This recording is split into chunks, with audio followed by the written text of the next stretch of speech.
Hey everybody, it's Dave McKeever. I'm with Richard Hunley. We're here back again with our Ask the Broker show. And today's show is all about client communication and giving them updates throughout the escrow. Richard, seems like such a simple thing to do with your clients, but many agents do it poorly. Let's talk about updating clients during the escrow process. So we get into escrow, offers accepted. What's the best strategy to make things go more smooth? And what are some things we can do to help avoid major disasters at the end?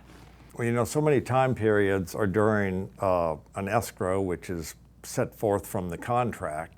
The buyer has 3 days to get the deposit into escrow. We just had one where it took about 7 because, she couldn't get to the bank and wire it because she was from the Bay Area, things like that, which maybe if that were communicated better from the beginning, might not have had that kind of trouble. Right. And here we go to 17 days, or even within 7 days, then disclosures have to be brought over from the seller to the buyer and then signed within 5 days and returned. So, and it just keeps going, and we'll keep hitting more and more as we go. But the key is tell the client ahead of time what's coming. Don't assume. That word assume has a lot of bad results that come of it. So here come more time periods, David.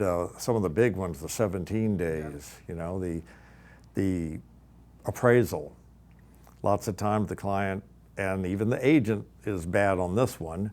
They try to say, well, let's do the inspections and then we'll do the appraisal after we find out what's on the inspections. Yeah. Well, they're both, on the contract, they're both in the same day period. So if you can squeeze them in there like that, go right ahead.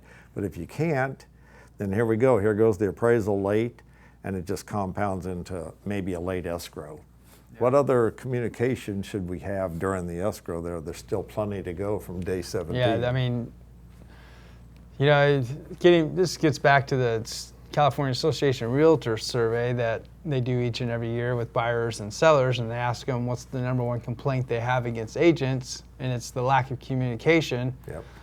So my thought is, well, you should over communicate to them, what's happening next, and like you mentioned, some of those time periods, if the buyer's late in getting the deposit in, now they're late to do inspections. Well, what do you think is going to be late at the end? The close of escrow. Right. So, that's just something you can forewarn your clients about. Hey, the buyer's not moving the quickest. We might need to try to push them a little bit. Don't order that moving truck on August 15th, the day we're supposed to close. We might let's hold off and pack, not packing, but let's hold off on having the moving truck show up. On that day, let's get a little bit further along in the escrow before that happens. That's the kind of things you want to avoid. You don't want the agent or you don't want your client at the end saying, "Hey, I thought we were closing on this certain day," and you don't even have loan documents out to title yet. It's super important to overly communicate to what's happening on timelines, and I think if you do that, then you're going to avoid a lot of unnecessary angry conversations with you and your client. Oh, for sure. I've seen where we've got the moving van out there. Well, yeah, you didn't sign loan docs yet. Mm-hmm. We had the electricity turned off. Now we have to pay a deposit to turn it back on. This and that and this and that. Mm-hmm. And it's like tensions are high by that time anyway. Now when it runs late, they get higher and higher each late day. If you've warned them back here to hold off on these things until we know that it's going to happen, you relieve a lot of tension on both your clients and yourself. So in this time, and we've talked to our local lenders that have all said, look, give more time. Don't put 30-day escrows, maybe put 40 or sooner. Don't expect everything to be done in that 17 days when appraisers might be out 10 days, 2 weeks, and can't get it done in time. So buy a little time in there, show aggressiveness on your offer, but also buy time and make sure your clients know that these things have good possibilities of running late, and then it'll be more like to your client, I told you so, instead of you never told me, which is a big difference. So in this time that things are running late, you know, the pandemic is causing all kind of backups, plus a lot of refis going on, so the appraisers are late. Just give yourself a little more time than you have been and make sure that the client knows about it, both buyer and seller. Yeah. And you'll be way better off and live a little bit longer. Yeah, and then, you know, additionally on top of that, something just came to mind. You know, we talked about updating your clients, keeping them informed what's going on.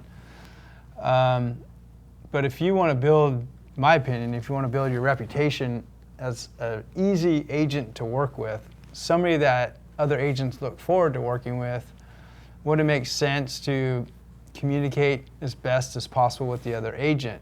Like, if you're going to have a delay for any reason, you know, you might want to tell that other agent instead of going silent on them. And then now they're going to be upset at you. You're not following up. You're not getting back to their questions. Maybe be a little proactive. If you have a snag, hey, I got a snag. I'm going to be late 3 or 4 days. I want to forewarn you. I think that'd be better than just going silent and ghosting them and disappearing. They're going to remember that you're not proactive, that you don't communicate well. So if you want to build your reputation as a good, reliable realtor, you want to communicate well with your clients, obviously, we just talked about that, and the other agents. So over time, that's going to go a long way. The agent will look forward to working with you again in the future, and because you've communicated well and things went smoothly. If you're having all these issues because you didn't tell the other side, they're going to be really hesitant when it comes to wanting to work with you again. Yeah, or even asking, can I have, on day 30, can I have an extension? Well, why? You haven't been communicating with me at all. Why do you need an extension? And again, that's just happened in this office a couple times. So, you know, like you've heard me and David say before, who's your best friend in an escrow? The other agent. So treat them like they're your best friend and communicate with them, and then they'll work with you, because I think both of you do want to close the deal.